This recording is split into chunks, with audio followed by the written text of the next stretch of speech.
Jerusalén. Para los cristianos, los hechos más importantes de la historia ocurrieron aquí.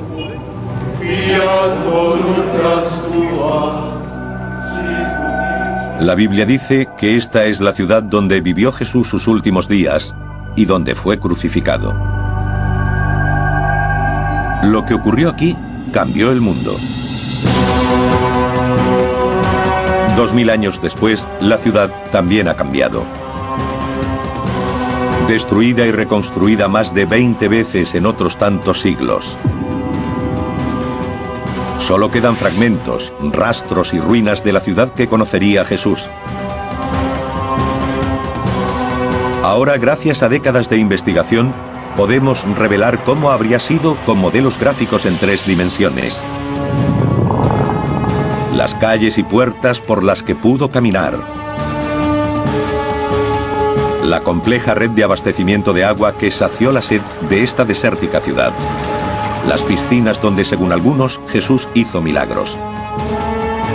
El complejo del templo, el corazón de la ciudad y de la fe judía, donde Jesús enseñó y oró. Una extraordinaria obra de ingeniería arrasada casi al mismo tiempo que se terminó.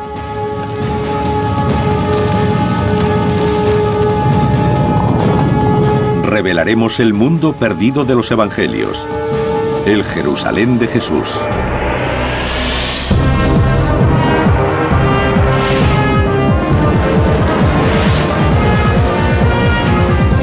Mundos perdidos, el Jerusalén de Jesús.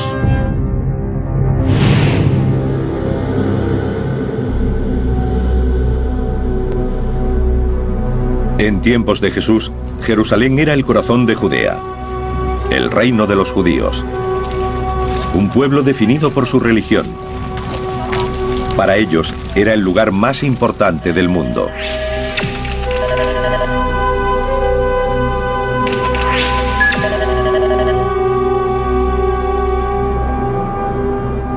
Los evangelios describen 3 ocasiones diferentes en las que Jesús vino a esta ciudad. 40 días después de su nacimiento, cuando sus padres lo llevaron para presentarlo en el templo. A los 12 años, cuando departió con los doctores. Y la última semana de su vida.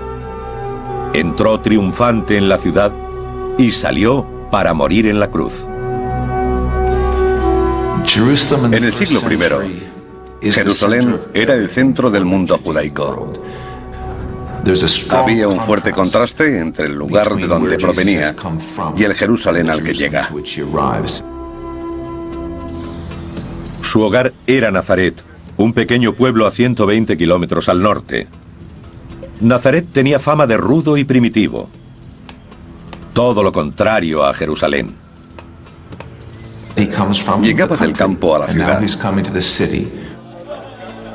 Cuando Jesús entró por primera vez en Jerusalén, debió quedarse sobrecogido por esa construcción enorme, en comparación con lo que había alrededor. Esta edificación es el Monte del Templo. Para los investigadores que intentan reconstruir el aspecto de la ciudad en el siglo I, supone un desafío singular. La mayor parte desapareció al ser destruido décadas después de la muerte de Jesús por el ejército romano. Y como es lugar sagrado para 3 de las grandes religiones del mundo, el judaísmo, el cristianismo y el islam, no se han permitido las excavaciones desde hace más de 150 años. Sin embargo, a través de un trabajo detectivesco y el estudio de documentos antiguos, ahora es posible reconstruir el Monte del Templo como Jesús lo conoció y descubrir los secretos de su construcción. Fue idea de Herodes el Grande, rey de Judea en la época del nacimiento de Jesús. Los logros de Herodes siempre se verán ensombrecidos por lo que de él se escribe en la Biblia. Ordenó la matanza de los recién nacidos, intentando acabar con Jesús. Herodes tiene muy mala fama en la historia, pero fue un hábil administrador y un constructor visionario. No solo por lo que hizo por agrandar el templo y el monte del templo, También construyó la extraordinaria fortaleza de Masada y el palacio de Herodes. Quería ser recordado. Quería ser Herodes el Grande. El mundo en el que vivió Jesús fue organizado por el que quiso matarlo. Hacia el año 15 a.C., Herodes había decidido construir un nuevo templo, mucho más grande que el que había. Triplicaría el tamaño del existente para cubrir una extensión equivalente a 25 campos de fútbol. Y lo rodearía de enormes murallas. Pero se enfrentó a dos grandes problemas. Primeramente, para el pensamiento judío solo había una localización posible para el templo. Habría que demoler la construcción existente y los sacerdotes no confiaban en él. No creían que pudiera terminar su obra. Para demostrar sus buenas intenciones, mandó extraer toda la piedra necesaria para el nuevo edificio antes de comenzar las obras. 1 millón de toneladas. De todos los rincones de la ciudad. Tardaron 8 años. El mayor desafío era que la cima del monte del templo terminaba en pico, no en meseta. Y era demasiado pequeña para los planes de Herodes. Pero dio con una solución sencilla, aunque ambiciosa. Agrandó la montaña. El monte del templo que Jesús conoció fue la mayor estructura hecha por el hombre sobre la tierra. El suelo de la plaza, que podría acoger a 250.000 personas, era un techo que cubría una red de cámaras.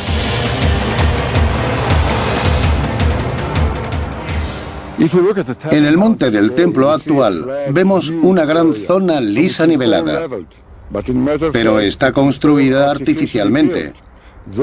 Hay una montaña oculta en el centro. La montaña sería así, y lo que se añadió es suelo suspendido hasta aquí, sostenido por murallas en los extremos. ¿Cómo se suspende un suelo así? Con multitud de arcos y cámaras debajo. En el extremo suroeste del monte del templo hay 4 niveles de arcos que forman salas abovedadas. Cada arco mide 6 metros de ancho por 6 de alto. Esta técnica arquitectónica era bien conocida en la época de Herodes. Los romanos la usaron profusamente. La diferencia es que los hombres de Herodes no emplearon hormigón, sino piedra caliza local. El resultado fue una obra de ingeniería perfectamente ejecutada con 3 grandes ventajas. Era resistente, como para aguantar el peso de decenas de miles de peregrinos. Era duradera. Debía durar eternamente. 2000 años después, el mismo edificio sigue ahí, resistente e impresionante. Y era ligera. Si Herodes hubiera probado la otra alternativa, que consistía en colmatar este espacio, la carga sobre los muros habría resultado excesiva. Tendrían que haberlos hecho más gruesos o se habrían derrumbado. De todos modos, los muros que rodeaban el monte del templo eran enormes. Tenían 4,5 metros de grosor y 36 de altura. Estaban hechos de bloques de piedra labrados a mano.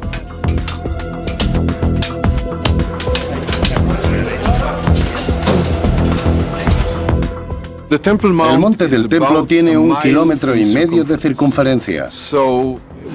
Una capa de piedras, si solo tuviese una hilera, tendría de 800 a 1000 unidades. De media, cada una de esas piedras pesaría unos 4.500 kilos, aproximadamente el peso de un elefante adulto. Algunas eran mucho mayores. Los arqueólogos han localizado el bloque más grande usado en la construcción del monte. Se encuentra en lo que se conocen como los túneles rabínicos. Ahora enterrado por 2000 años de evolución y cambios, en la época de Jesús estaba a la vista, al nivel de la calle. La doctora Jody Magnes es una experta mundial en la arquitectura del Jerusalén de Jesús. Esta gran piedra forma parte de lo que se llamó hilera maestra. La idea era estabilizar el monte del templo incorporando una serie de piedras mucho más grandes, altas y pesadas que el resto. Es difícil imaginar su tamaño. Es 20 veces mayor que los bloques más grandes usados en la construcción de las pirámides de Egipto. Tiene 12 metros de largo y 3 de alto, y pesa más de 400 toneladas. Jesús o cualquier otro visitante de Jerusalén se encontraría ante una edificación de gran escala. Y los constructores de Herodes la abordaron con gran ingenio y destreza. Cada hilera de piedras está ligeramente retrasada, ligeramente compensada con la de abajo. Esto da estabilidad a las partes más bajas de los muros, necesaria para llevar el peso arriba. Y eso crea, o debería decir, corrige una ilusión óptica. Si las piedras se hubieran dispuesto exactamente unas encima de otras, la construcción es tan monumental que habría parecido inclinarse hacia el exterior. Esto hace que parezca que el muro es recto. Los canteros fueron tan hábiles que el espacio entre las piedras es casi nulo. Shimon Gibson nos demuestra su pericia. Encajaron las piezas perfectamente. Los canteros fueron tan exactos que si pongo un billete de $50 aquí consigo que no se caiga. Pero solo eso, porque no entra. Esta parte del muro ha permanecido intacta 2000 años, pero los constructores confiaron en el conocimiento del trabajo, no en la argamasa, para mantener unidos los bloques. 18.000 personas trabajaron para levantar estos muros. La tarea comenzó 15 años antes del nacimiento de Cristo y se prolongó durante 80 más. El lugar, tal como lo conoció Jesús, era la mayor obra del mundo. Pero ahora podemos recrear su aspecto cuando se terminó. La mayor edificación sobre la tierra. Estuvo en pie solo 5 años antes de que un brutal ejército romano lo destruyera. A continuación, uno de los grandes enigmas de la arqueología. Reconstruiremos el edificio más importante de la vida de Jesús y la culminación del monte, el propio templo.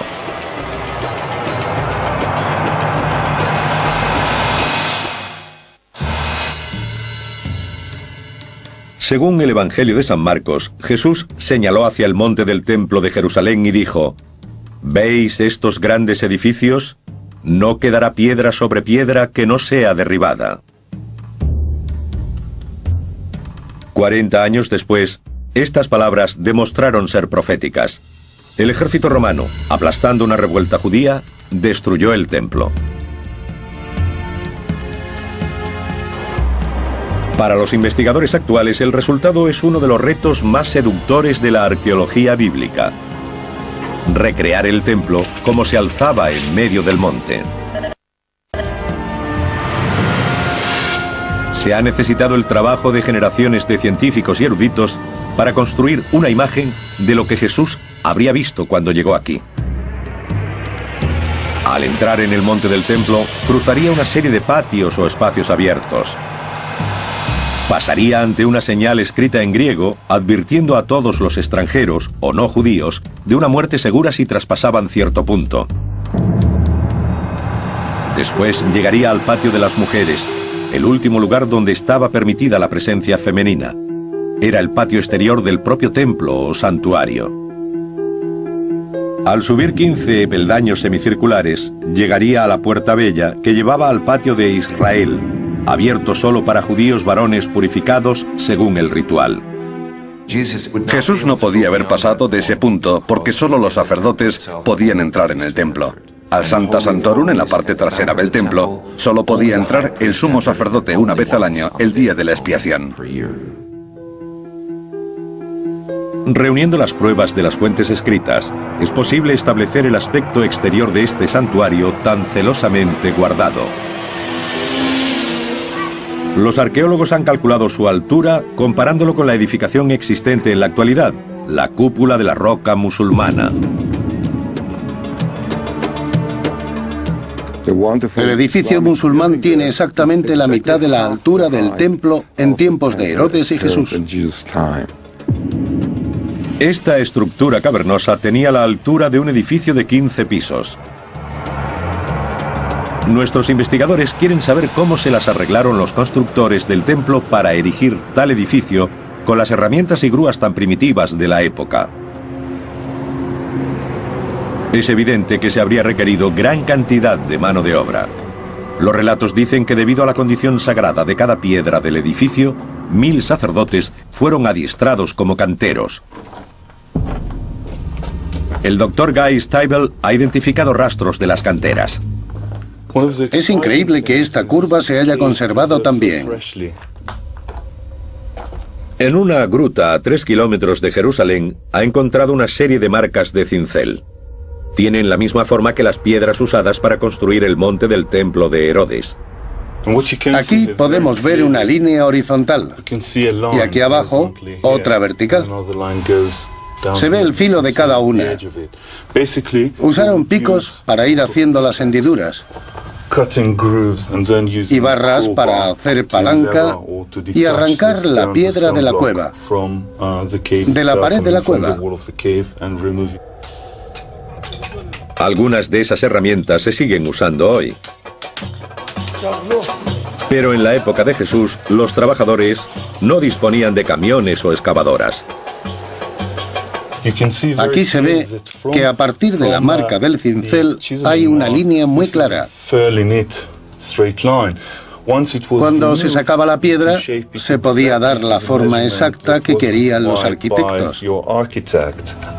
Todo eso se hacía aquí, porque después había que arrastrar los bloques hasta el monte del templo o a otra zona de construcción. Si se eliminaban las partes innecesarias, tendrían que arrastrar mucho menos peso. Fueron muy prácticos. El transporte requirió de una combinación de fuerza bruta e innovadora ingeniería. El arqueólogo Ronnie Reich ha recreado una solución que usaron los constructores. Es un sistema sencillo pero efectivo. El bloque de piedra se convierte en eje entre dos ruedas. 10 hombres podrían llevarlo rodando. Cada eje podría mover 450 kilos. Una carga imposible de desplazar por una única persona. Así que fue este ingenio el que movió las piedras. Una vez trasladadas, todavía quedaba colocarlas en el lugar indicado. Cada bloque pesaba aproximadamente 10 toneladas. Se usaron sencillas grúas para elevarlas. Hemos construido un bípode con cuerdas y poleas. Las cuerdas se pueden mover con palancas. 8 personas pueden subir esta piedra a 1, 2 o 3 metros de altura y dejarla en su sitio suavemente. El resultado final sería majestuoso. Pero hay algo de misterio en la construcción del templo. El escritor Josefo dice que el templo estaba cubierto de mármol y oro y que desde lejos parecía una montaña cubierta de nieve brillando al sol. Algunos investigadores modernos lo encuentran difícil de creer. La razón es que no había mármol en Israel, en la antigua Palestina. No existía.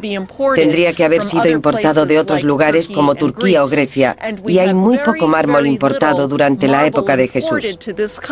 Fue mucho después cuando empezó a traerse en cantidades importantes.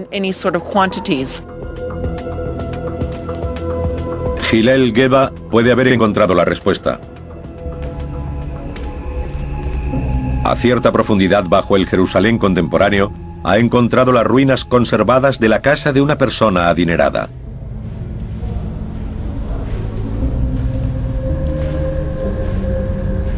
Los muros y techos están cubiertos de complejos dibujos. Y estos muestran que los constructores de Jerusalén trabajaron el yeso creando la ilusión de que era piedra. Este muro ha sido tallado para imitar los bloques que conformaron los muros del monte del templo. Esta es una imitación en escayola de la construcción de grandes bloques. Cada bloque tenía un marco. Está en blanco, sin decoración, pero hay otros ejemplos que la tienen. Parece posible que en la fachada del santuario se usara una ingeniosa técnica. En mi opinión, cuando nuestras fuentes describen el templo con mármol o cubierto de mármol, lo que realmente quieren decir es que el edificio estaba hecho de una brillante piedra blanca, o quizá de piedra cubierta de estuco brillante. Ahora podemos mostrar el templo como habría sido cuando vivió Jesús. El punto central de la ciudad, blanco y oro, con columnas de humo elevándose desde los altares de los sacrificios. El edificio fue un imán para creyentes de todo el Oriente Próximo. Cuando Jesús llegó a Jerusalén para su última Pascua, pudo haber más de 200.000 visitantes. Jerusalén tenía que acogerlos.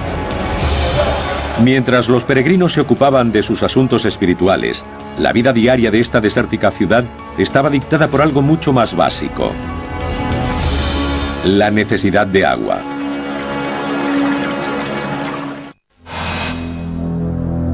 La tradición dice que una semana antes de su muerte, Jesús hizo su entrada triunfal en la ciudad de Jerusalén.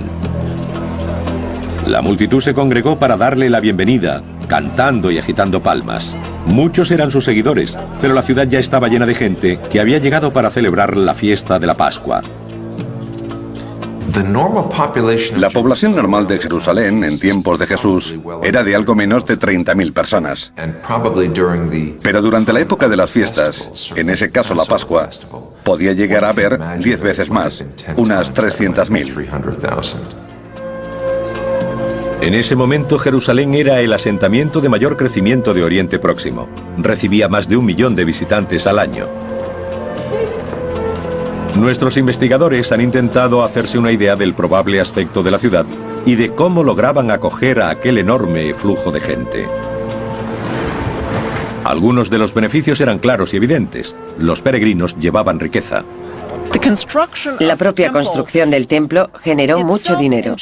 Los peregrinos que llegaban a Jerusalén tenían que gastar dinero en comida, alojamiento, regalos y recuerdos a lo largo de su camino. Y por supuesto, pagar los impuestos del templo y los sacrificios.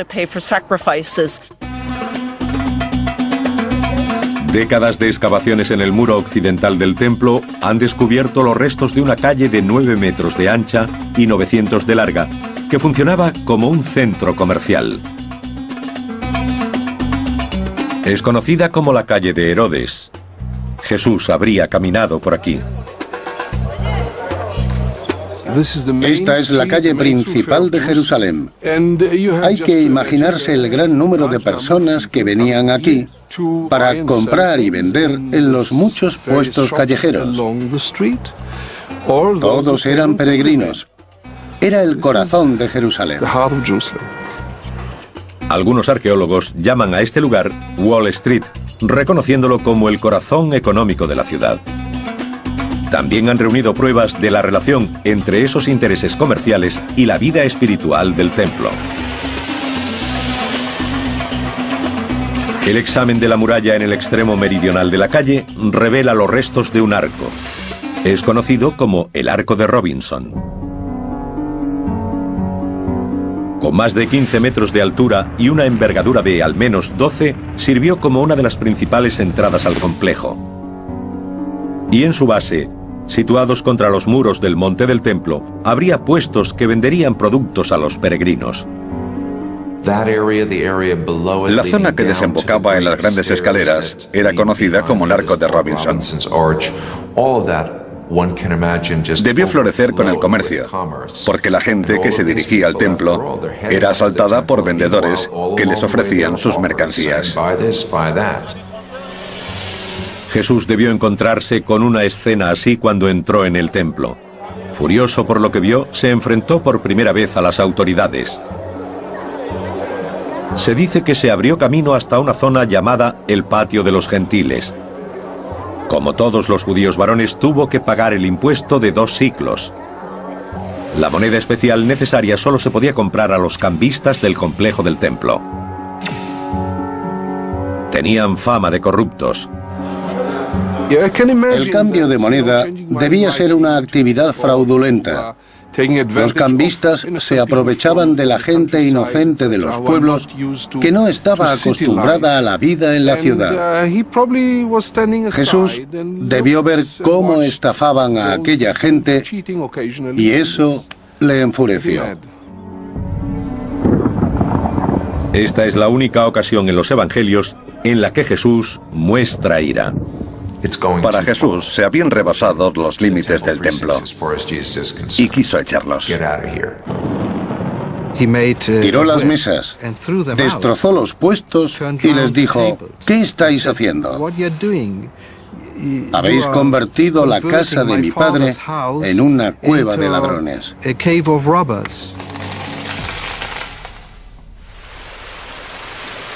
Los peregrinos proporcionaban ingresos a la ciudad, pero también tenían que recibir cosas a cambio, y el recurso más valioso de Jerusalén era el agua.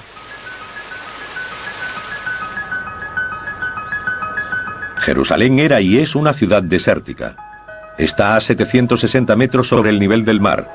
El río más cercano está a 40 kilómetros de distancia.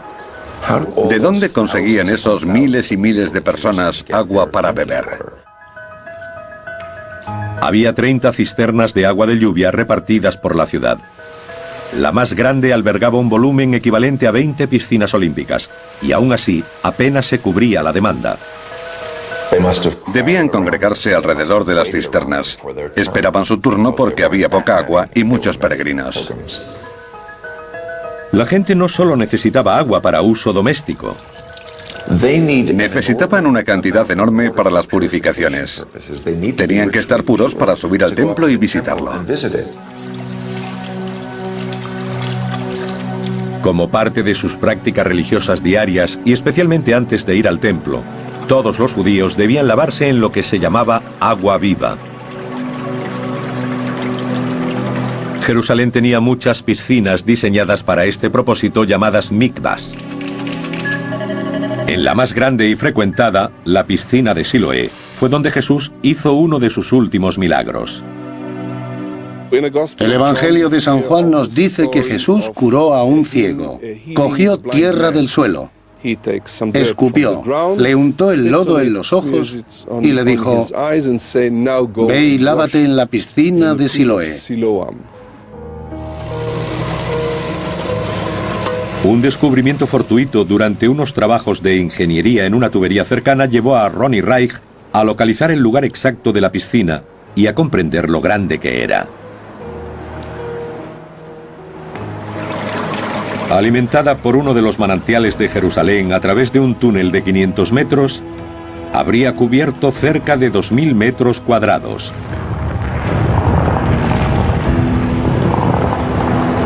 Si Jesús curó a un ciego en esta piscina, la historia de este milagro pudo ser conocida por millares de personas y se extendería por toda la ciudad.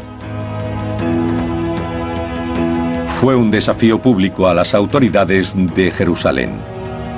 A continuación veremos los lugares en los que habría ocurrido el enfrentamiento final.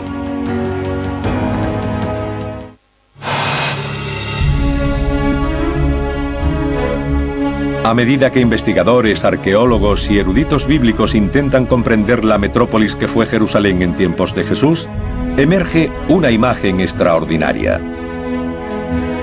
Esta es una ciudad desértica obsesionada con el agua, donde los asuntos espirituales rigen todos los aspectos de la vida diaria, donde la ingeniería práctica e innovadora se da la mano con el misticismo, donde en las festividades religiosas la multitud se congrega en puntos claves de la ciudad.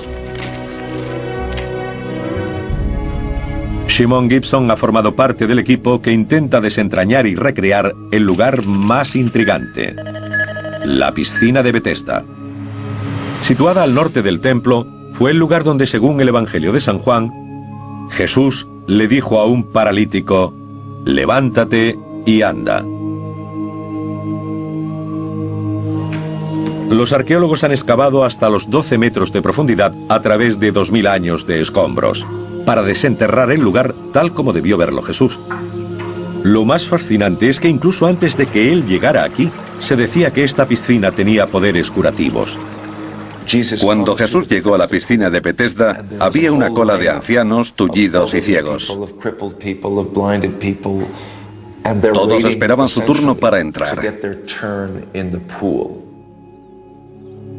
El hombre al que curó Jesús llevaba mucho esperando la oportunidad de bañarse en sus aguas. Y lo que ha descubierto Shimon Gibson encaja en la historia. Los escalones de la época de Jesús están muy bien conservados. Como pueden ver, hay una serie de escalones con un descansillo entre cada tramo. Esos rellanos encajan bien con la historia del Evangelio de San Juan, que dice que los enfermos se metían en la piscina y Jesús hacía los milagros. Los enfermos eran llevados a descansar en los rellanos de los escalones y a bañarse en sus aguas, porque hacían burbujas y se volvían rojas como sangre. Shimon Gibson investiga el sistema oculto de túneles y pozos que regularon el paso del agua a la piscina de Betesda.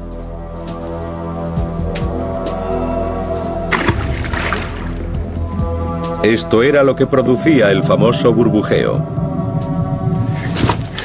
Esta es la zona de las compuertas. Hay dos aberturas, una más grande arriba y otra más pequeña en el fondo. Las compuertas controlaban de manera precisa la profundidad del agua de la piscina.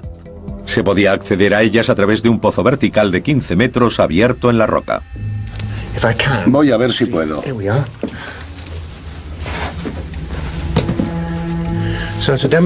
Estoy subiendo por aquí para demostrar cómo lo hizo la gente de aquella época.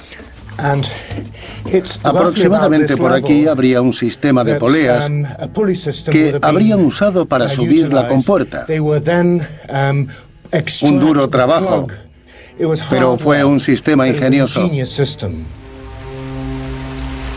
Shimon también ha encontrado una explicación a la aparente presencia de sangre en el agua. En esta roca se ve una fisura y en ella hay tierra rojiza. Dentro del muro del túnel cortado entre las dos piscinas es incluso más roja. Cuando el agua pasaba hacia la piscina septentrional, los que se metían para purificarse pensarían que era sangre lo que salía del agua. Al mismo tiempo, el monte del templo rebosaba con sangre de verdad, porque cuando un peregrino ya estaba purificado, su siguiente obligación era ofrecer el sacrificio de un animal. En momentos de grandes celebraciones como la Pascua, que llevó a Jesús a la ciudad en los últimos días de su vida, se mataban gran cantidad de animales a la hora. Era un sacrificio a escala casi industrial. En Pascua se sacrificaban varios miles de corderos en un solo día.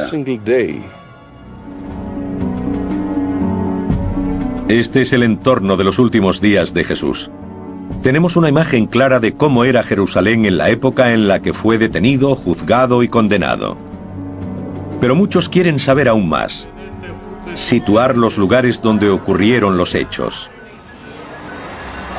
No solo son historiadores y arqueólogos. Todos los años, cientos de miles de peregrinos llegan a la ciudad con la esperanza de caminar por donde lo hizo Jesús. Pero en 2000 años de reconstrucciones y cambios, la ciudad ha crecido y también las historias. Se ha hecho difícil separar la realidad del mito. Un claro ejemplo es el lugar donde Jesús hizo su última cena.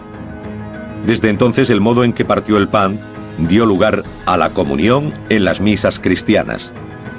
Y por eso viene tanta gente a esta sala, la Senecal o habitación superior en el monte Sión, porque muchos creen que ocurrió aquí.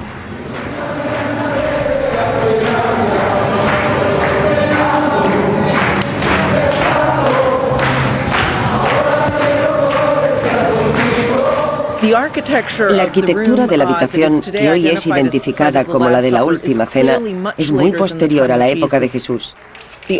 Los arcos o las bóvedas de crucería de la sala son de estilo medieval. Es una arquitectura que no llegaría hasta 1000 años después del tiempo de Jesús. Estos techos abovedados pertenecen al siglo XII, cuando los ejércitos cruzados europeos luchaban con las fuerzas musulmanas por el control de Tierra Santa. No tenemos pruebas arqueológicas de que la última cena se celebrara en esta sala, ni siquiera en la zona donde está situada.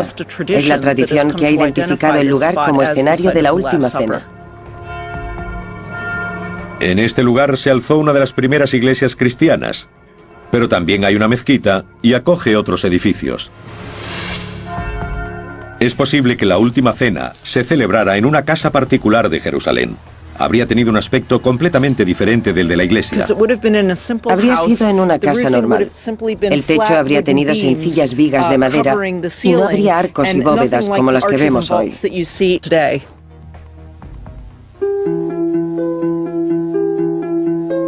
Los evangelios dicen que después de la última cena, Jesús se marchó con 3 de sus discípulos al huerto de Getsemaní.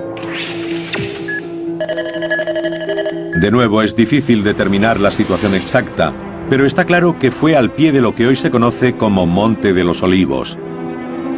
Getsemaní significa molino de aceite. El huerto de Getsemaní parece ser un pequeño recinto situado en la parte superior de lo que conocemos como Monte de los Olivos, al noreste del templo, al noreste de la ciudad. Parece ser el lugar donde Jesús subía a orar la noche anterior a ser detenido. Tras una noche de oración, fue apresado por hombres que actuaban en nombre de las autoridades del templo. Jesús fue prendido en el huerto de Getsemaní antes del amanecer, en la hora más oscura antes del amanecer. La pregunta es, ¿dónde fue llevado? Este es el gran desafío de los investigadores: trazar la secuencia de los hechos conocidos como la Pasión de Cristo. 2000 años después intentarán reconstruir los pasos que llevaron a Jesús hasta su crucifixión.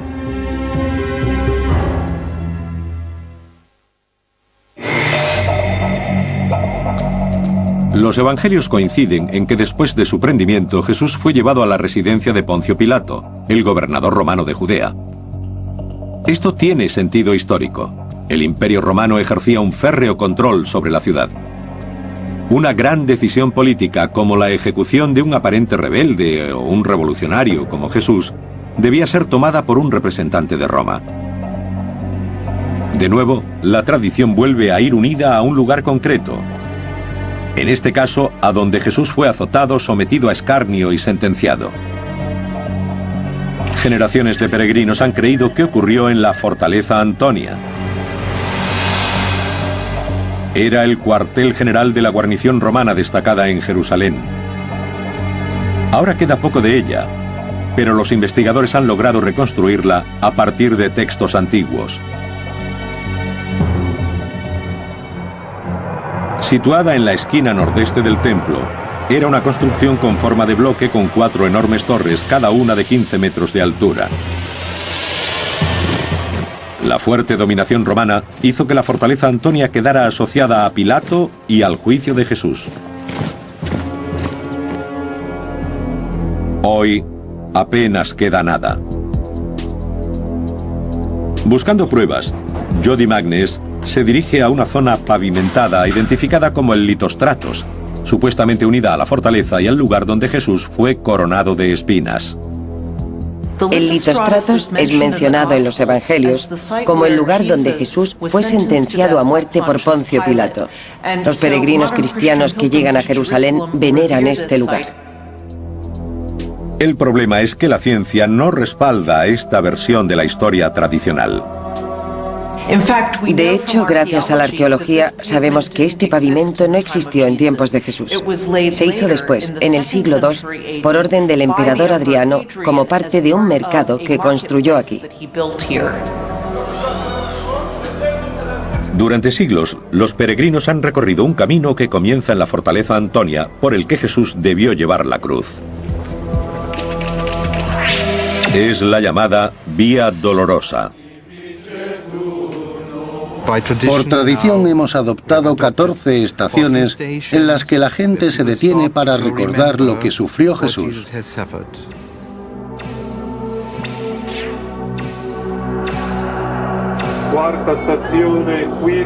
Pero apenas hay pruebas de que este sea el camino correcto. Puede que la gente esté equivocada al querer seguir los pasos de Jesús en el punto y lugar donde se enfrentó a Poncio Pilato, donde los soldados lo tuvieron en cautividad y donde le clavaron la corona de espinas.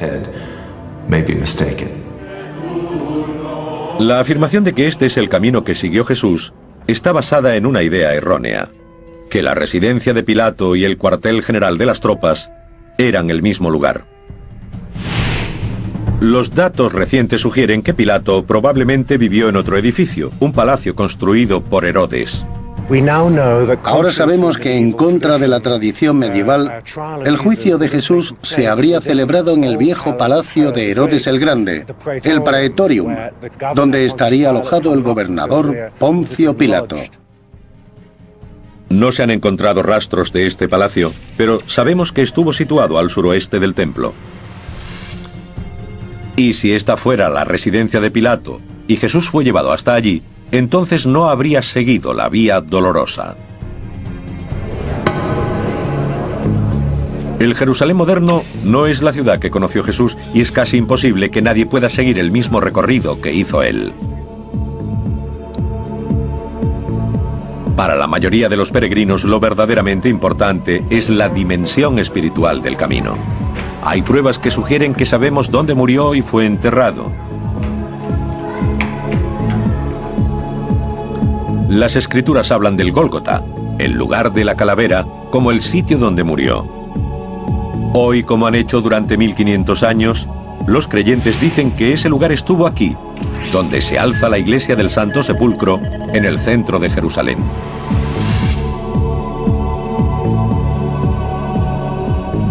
Se cree que este lugar fue convertido en iglesia 300 años después de la muerte de Jesús. Pero algunos eruditos dicen que no podría haber sido el lugar de la muerte y entierro de Jesús, porque el Evangelio afirma que esos hechos ocurrieron a extramuros, ya que la ley judía prohibía la ejecución o enterramiento dentro de la ciudad. Jerusalén era diferente entonces. El Gólgota estaba fuera de la ciudad en la época de Jesús, pero ahora está dentro de los límites de la ciudad. Basándonos en excavaciones arqueológicas, ahora sabemos que la zona de la iglesia del Santo Sepulcro, en particular la rotonda, formó parte de un cementerio mucho mayor. En otras palabras, esta zona estuvo fuera de los muros de la ciudad, no dentro de sus límites. En un extremo de la iglesia, Jody Magnes encuentra pruebas de que aquí se hicieron enterramientos hace 2000 años. Aquí vemos un ejemplo de la típica tumba judía de Jerusalén en tiempos de Jesús. Estas tumbas eran huecos tallados en la roca, nichos hechos en las paredes de las cámaras funerarias. Todo encaja. El peso de la evidencia sugiere que este sí podría haber sido el lugar de enterramiento. Arqueológicamente hablando, la ubicación de las tumbas judías en este lugar nos hace pensar que quizá fue aquí donde Jesús fue crucificado y enterrado.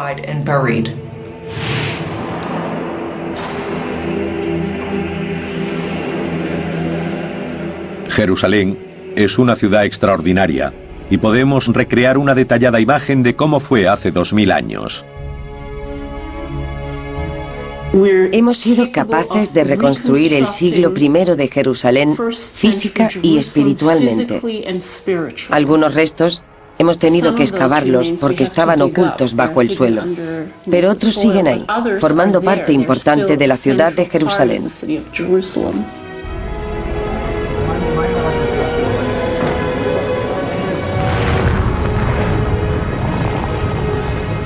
Reconstruyéndola, hemos conseguido una imagen de un tiempo y una vida que sea cual sea nuestra religión, tuvo un importante papel en la forja de nuestro mundo.